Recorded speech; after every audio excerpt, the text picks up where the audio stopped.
তোমরা যারা মাধ্যমিকে 50% এবং 60% অ্যাবভ নাম্বার পেয়েছো তোমরা নিশ্চিত রূপে সরকারি স্কলারশিপ পাবে।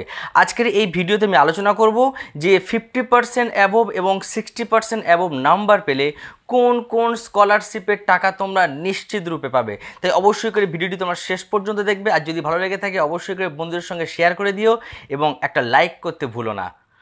আমার প্রিয় সকল ছাত্রছাত্রীদেরকে প্রথমেই জানিয়ে রাখি যে সমস্ত রকম স্কলারশিপের ওপরে কিন্তু তোমরা আস্থা বিশ্বাস করো না, কারণ ফোন করে এখন যেটা হচ্ছে যে তোমাকে বলছে যে তুমি যে ভালো নাম্বার পেয়েছো, আমরা খবর পেয়েছি এবং তোমার নাম্বারটা লটারির মাধ্যমেই উঠে এসছে, তোমার জন্য এত অ্যামাউন্ট স্কলারশিপ ধার্য করা হয়েছে। এই ধরনের বিভিন্ন বিভ্রান্তকর কল তোমাদের আসতে পারে।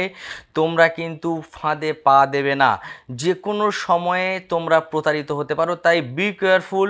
তোমরা সমস্ত রকম বিচার বিবেচনা করে বুদ্ধি খাটিয়েই কিন্তু তোমরা স্কলারশিপের জন্য আবেদন করবে। তোমরা এটুকু জেনে রাখো যে কোনো ফোন কল করে স্কলারশিপ দেওয়া হয় না বা কোনো লটারির মাধ্যমে স্কলারশিপ দেওয়া হয় না।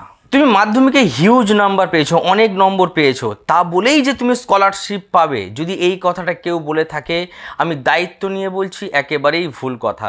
তোমাকে পরবর্তী ক্লাসে ভর্তি হতে হবে, অর্থাৎ তুমি মাধ্যমিকে ভালো নম্বর পেয়েছো, ভালো নম্বর পেয়ে পাশ করেছো, তারপরে তুমি যখন একাদশ শ্রেণীতে ভর্তি হবে তারপরেই কিন্তু তুমি স্কলারশিপের টাকা পাবে।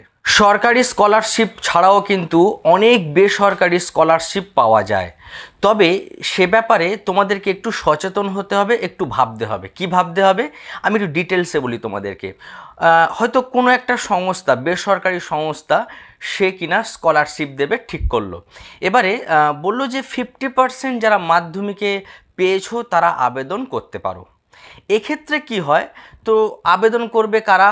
যারা 50% পেয়েছে তারা আবেদন করবে যেমন তেমন, যারা 70% পেয়েছে তারাও আবেদন করবে, 90% যারা পেয়েছে তারাও আবেদন করবে, 95% যারা পেয়েছে তারাও আবেদন করবে। এবারে যদি 2 লক্ষ এরকম আবেদন পড়ে তো প্রত্যেককে স্কলারশিপ একটা বেসরকারি সংস্থা দেবে বলে তোমার কি মনে হয়? দেবে না। তারা কি করে, সবথেকে ভালো, সবথেকে জিনিয়াস স্টুডেন্টগুলোকে, যাদের নাম্বার সবথেকে বেশি, সেই রকম বেশ মুষ্টিমেয় কয়েকটি স্টুডেন্টকে তারা স্কলারশিপ দেয়। তারা ক্যালকুলেট কিভাবে করে, 50% নম্বর পেলেই তুমি আবেদন করতে পারবে ঠিক কথা, কিন্তু আবেদন করেছে কারা? যারা 95% পেয়েছে, যারা 94% পেয়েছে তারা আবেদন করেছে।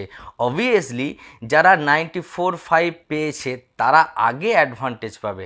তাই তোমরা এ ব্যাপারেও একটু সতর্ক থেকো। এবারে আসল প্রসঙ্গে আসা যাক, যে তোমরা যারা মাধ্যমিকে 50%-এর বেশি নম্বর পেয়েছো তারা নবান্ন স্কলারশিপের জন্য প্রস্তুতি নাও। তোমরা নিশ্চিত রূপে নবান্ন স্কলারশিপ মারফত টাকা পাবে, নিশ্চিত রূপে তোমরা টাকা পাবে। আর যারা 60%-এর বেশি নম্বর পেয়েছো তারা অবশ্যই করে স্বামী বিবেকানন্দ স্কলারশিপের টাকা পাবে। এই যে দুটো স্কলারশিপ বললাম, নবান্ন স্কলারশিপ এবং স্বামী বিবেকানন্দ স্কলারশিপ, তুমি একাদশ শ্রেণীতে ভর্তি হওয়ার পরই তোমাদের এই রকম স্কলারশিপের জন্য ফর্ম দেবে। তোমরা ফিল আপ করলেই, সুন্দরভাবে ঠিকঠাকভাবে ফিল আপ করলে 100% শিওর তুমি টাকা পাবেই। এবারে তোমরা প্রশ্ন করতে পারো যে আমরা টাকাটা পাবো কবে? এই প্রশ্নের উত্তরে বলি, ক্লাস 11-এ ভর্তি হওয়ার পর সম্ভবত সেপ্টেম্বর অক্টোবর মাস নাগাদ তোমরা এই নবান্ন স্কলারশিপ এবং বিবেকানন্দ স্কলারশিপের টাকা পাবে। যদি এর আগে কোনো রকম নোটিশ আসে, যদি কোনো রকম খবর আসে, নিশ্চিত রূপে ভিডিও মারফত তোমাদেরকে জানিয়ে দেওয়া হবে। অনেকেই বলবে যে এই মাসে বা ওই মাসে তোমরা নিশ্চিত রূপে স্কলারশিপের টাকা পেয়ে যাবে। এগুলো একেবারেই ভুল, কারণ মধ্যশিক্ষা পর্ষদ থেকে বা কোনো রকম কোনো সূত্র মারফত এখনও পর্যন্ত কোনো খবর পাওয়া যায়নি, এরকম কোনো নোটিশও এখনও পর্যন্ত জারি হয়নি।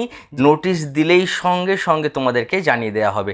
এই প্রসঙ্গে আর একটা কথা বলি যে তরুণের স্বপ্নের যে প্রকল্প, যেটা ট্যাবের জন্য 10,000 টাকা, ক্লাস 11-এ উঠলেই এই টাকাটা তোমরা পাবে। সম্ভবত ট্যাব কেনার টাকাটা পুজোর পরেই তোমাদেরকে দেওয়া হবে। আগামীতে কোনো রকম ইনফরমেশান পেলে নিশ্চিত রূপে তোমাদের সামনে তুলে ধরবো। তোমরা সকলে সুস্থ থেকো, ভালো থেকো।